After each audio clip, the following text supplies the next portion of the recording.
Assalamualaikum warahmatullahi wabarakatuh. Perkenalkan, nama saya Yunis Mawita. Pada kesempatan kali ini, saya akan menjelaskan mengenai penerapan konsep energi pada kipas angin. Pengertian energi dalam fisika atau ilmu alam adalah suatu kemampuan untuk melakukan suatu kerja atau usaha. Bisa dikatakan juga bahwa energi adalah bagian dari suatu benda, namun tidak terikat kepada benda tersebut. Ciri pasti dari energi adalah tidak dapat dimusnahkan dan tidak dapat dibuat. Meski demikian, energi dapat diubah ke dalam bentuk lain. Secara umum banyak pula yang menyebut energi sebagai tenaga. Hal ini tentu bisa diterima karena pada faktanya dalam kehidupan sehari-hari, manusia selalu melakukan sesuatu apapun dengan tenaga. Adapun sesuatu energi menurut satuan internasional adalah Joule, sedangkan secara umum masih banyak yang membuat satuan energi seperti kWh, kalori, dan ERG. Perubahan energi. Contoh perubahan energi itu antara lain yang pertama, perubahan dari energi listrik menjadi energi panas. Contohnya setrika listrik dan solder listrik. Selanjutnya, perubahan dari energi listrik menjadi energi suara. Contohnya seperti radio. Selanjutnya, perubahan dari energi listrik menjadi energi cahaya, misalnya lampu. Keempat, perubahan energi listrik menjadi energi cahaya atau gambar dan suara. Contohnya itu seperti televisi. Yang kelima, perubahan dari energi listrik menjadi energi gerak. Contohnya seperti kipas angin. Dari beberapa contoh tersebut, saya akan menjelaskan salah satu contoh perubahan dari energi listrik menjadi energi gerak yang terdapat pada kipas angin. Sedikit saya akan menjelaskan sejarah perkembangan kipas angin. Kipas angin sudah ada ribuan tahun silam, sekitar 4000 tahun yang lalu. Pada awalnya digunakan sebagai alat upacara keagamaan. Kemudian setelah beberapa ribu tahun, kipas angin menjadi sebuah alat kebutuhan primer, terutama di daerah yang diberi iklim panas dan tropis. Inilah gambar pertama kipas angin. Kipas angin pada awalnya berukuran besar, kemudian berubah menjadi semakin kecil, sehingga mudah dibawa-bawa. Selain di Mesir, kipas angin juga berkembang di Eropa sekitar tahun 1500-an. Kipas angin pada saat itu dapat menjadi alat untuk menunjukkan tingkat sosial seseorang. Inilah gambar kipas angin karya Scholar yang semakin berkembang. Kemudian, setelah ditemukan energi listrik, perkembangan kipas angin berubah menjadi kipas angin listrik. Kipas angin listrik pertama ditemukan oleh Schuyler Scott-Wheeler pada tahun 1882. Kipas angin ini hanya memiliki 2 buah baling-baling dan tanpa pelindung. Kemudian dikembangkan lagi oleh Philip Hadil yang mematenkan kipas angin yang menempel pada langit-langit rumah. Inilah gambar kipas angin langit-langit karya Hadil. Perkembangan kipas angin semakin bervariasi baik dari segi ukuran, penempatan posisi, serta fungsi. Komponen kipas angin terbagi menjadi 2, yaitu komponen utama kipas angin dan komponen pendukung kipas angin. Di antaranya, untuk komponen utama kipas angin, di antara lain ialah yang pertama motor penggerak. Motor penggerak itu adalah jenis motor listrik yang dipakai umumnya motor induksi fasa belah, yaitu motor kapasitor. Motor ini mempunyai kumparan utama dan kumparan batu yang diseri dengan kapasitor. Rotornya jenis rotor sangkar. Untuk kipas angin yang kecil dipakai motor penggerak jenis kutub bayangan atau seated pool. Sedangkan untuk bagian kipas angin yang berbentuk baling-baling yang berputar dan satu poros dengan rotor motor, baling-baling ini akan berputar saat motor penggerak dioperasikan. Bagian kipas dilindungi oleh rumah kipas berbentuk kisi-kisi atau teralis. Sedangkan untuk rumah motor adalah tempat dudukan untuk meletakkan motor dari komponen-komponen lainnya yang terbuat dari bahan ebonit. Dan selanjutnya untuk stand atau dudukan kipas. Dengan pengaturan kecepatan, alat ini berfungsi untuk menempatkan kipas dan rotor penggeraknya dan dilengkapi dengan alat atau tombol pengatur kecepatan serta tombol on atau off motor. Yang terakhir, untuk komponen utama kipas yaitu bodi atau casing. Bodi atau casing sebagai pelindung dari panel bagian dalam dan elemen. Pada bagian ini biasanya terdapat saklar dan terminal untuk kabel tenaga. Untuk komponen sekunder kipas angin antara lain yang pertama, kabel power. Kabel power ini biasanya terdiri dari tusuk kontak untuk ke sumber listrik dan kontak steker untuk ke terminal agar aliran listrik bisa masuk. Yang kedua, saklar atau switch. Yang ketiga, timer, alat setting yang digunakan untuk mengatur waktu pemakaian. Yang keempat, spool atau gulungan dinamo, sebagai penimbul magnet motor penggerak kipas atau baling-baling. Yang kelima, rotor.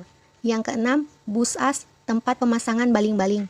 Yang ketujuh, body spool atau casing spool, dudukan atau tempat motor penggerak rotor. Yang kedelapan, motor rotari sebagai penggerak arah kipas. Yang kesembilan, baling-baling, berfungsi untuk meniup udara dalam peralatan agar keluar baling-baling. Dan yang terakhir, untuk komponen sekunder kipas angin, yaitu kunci baling-baling. Terdapat beberapa macam komponen kipas angin yang berperan dalam porosnya. Di setiap kerja kipas angin tersebut pun berjalan dengan prinsip tertentu. Tepatnya dalam arus bolak-balik tersebut terpancarkan energi listrik yang menjadi gerak. Selanjutnya untuk prinsip kerja kipas angin. Antara lain, adanya arus bolak-balik masuk menuju kipas angin. Kemudian dalam kipas angin terdapat satu motor listrik. Motor listrik tersebut mengubah energi listrik menjadi energi gerak. Dan dalam sebuah motor listrik terdapat suatu kumparan besi pada bagian yang bergerak beserta sepasang pipih berbentuk magnet U pada bagian yang diam atau permanen. Ketika listrik mengalir pada lilitan kawat dalam kumparan besi, hal ini membuat kumparan besi menjadi sebuah magnet. Karena sifat magnet yang saling tolak-menolak pada kedua kutubnya, maka gaya tolak-menolak magnet antara kumparan besi dan sepasang magnet tersebut membuat gaya berputar secara periodik pada kumparan besi tersebut. Oleh karena itu, baling-baling kipas angin yang dikaitkan ke poros kumparan tersebut, penambahan tegangan listrik pada kumparan besi dan menjadi gaya kemagnetan ditunjukkan untuk memperbesar hembusan angin pada kipas angin. Disimpulkan bahwa cara kerja kipas angin dimulai dari energi listrik yang diubah menjadi energi gerak melalui motor listrik. Di dalam motor listrik tersebut terdapat sepasang magnet U yang di bagian diam dan kumparan besi yang bergerak. Nantinya, listrik yang mengalir di bagian lilitan pada kumparan besi akan diubah menjadi magnet. Dari magnet itulah akan memunculkan gaya berputar. Jika menginginkan hembusan angin yang besar, harus ditambahkan tegangan listrik di bagian kumparan besi tersebut. Secara singkat, saklar yang dinyalakan akan timbul arus listrik yang menuju ke bagian kumparan stator motor. Barulah kemudian gaya gerak listrik akan timbul dan rotor motor menjadi berputar. Nantinya pada bagian ujung rotor yang ada kipasnya akan berputar sesuai dengan skala yang dimiliki oleh kipas angin tersebut, sehingga cara mengoperasikan kipas angin sangatlah mudah dan praktis. Begitu pula dengan perbaikan bila mana terjadi ketidaknormalan fungsi. Selanjutnya untuk skema diagram kelistrikan pada kipas angin. Cara kerja rangkaian tersebut ialah yang pertama, jika arus I masuk ke kumparan R sama dengan 100 kolom, maka timbul pada inti atau besi lunak kren.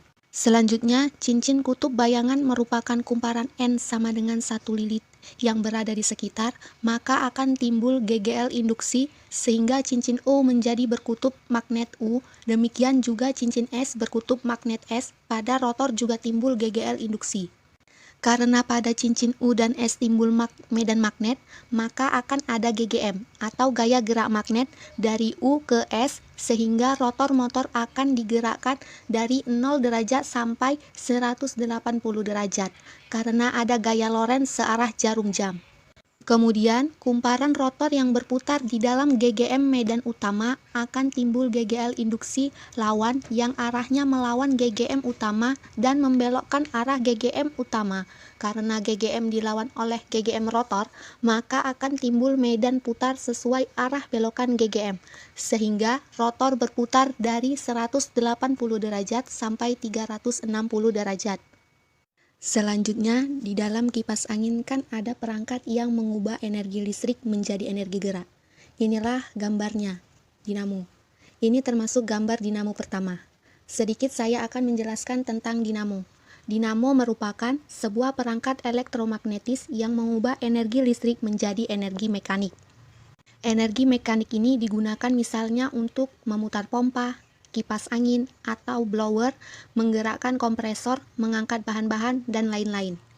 Dinamo juga kadangkala disebut kuda kerja. Dinamo atau mesin listrik adalah alat yang digunakan untuk keperluan manusia dalam segi perubahan listrik menjadi mekanik, adapun sebaliknya, dari energi mekanik menjadi energi listrik.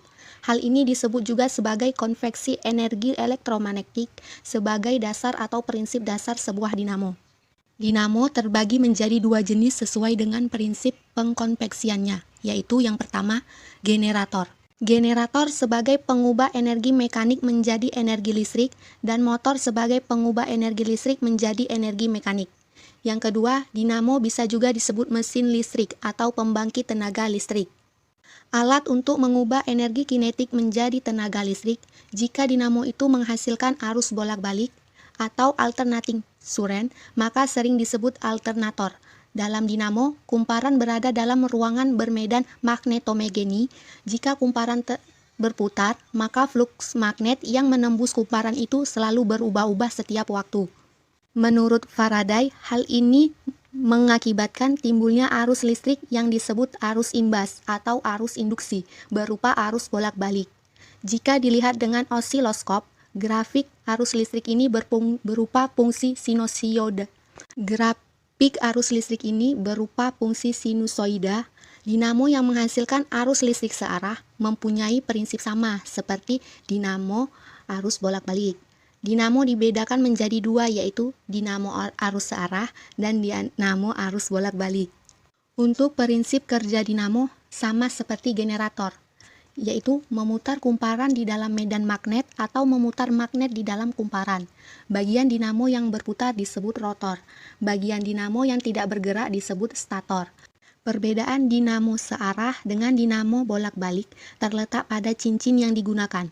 Pada dinamo arus searah menggunakan satu cincin yang dibelah menjadi dua yang disebut cincin belah atau komutator. Cincin ini memungkinkan arus listrik yang dihasilkan pada rangkaian luar dinamo berupa arus searah, walaupun di dalam dinamo sendiri menghasilkan arus listrik bolak-balik.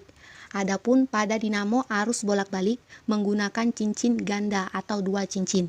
Sekian dari penjelasan ini, kurang dan lebihnya saya mohon maaf. Saya akhiri. Wassalamualaikum warahmatullahi wabarakatuh.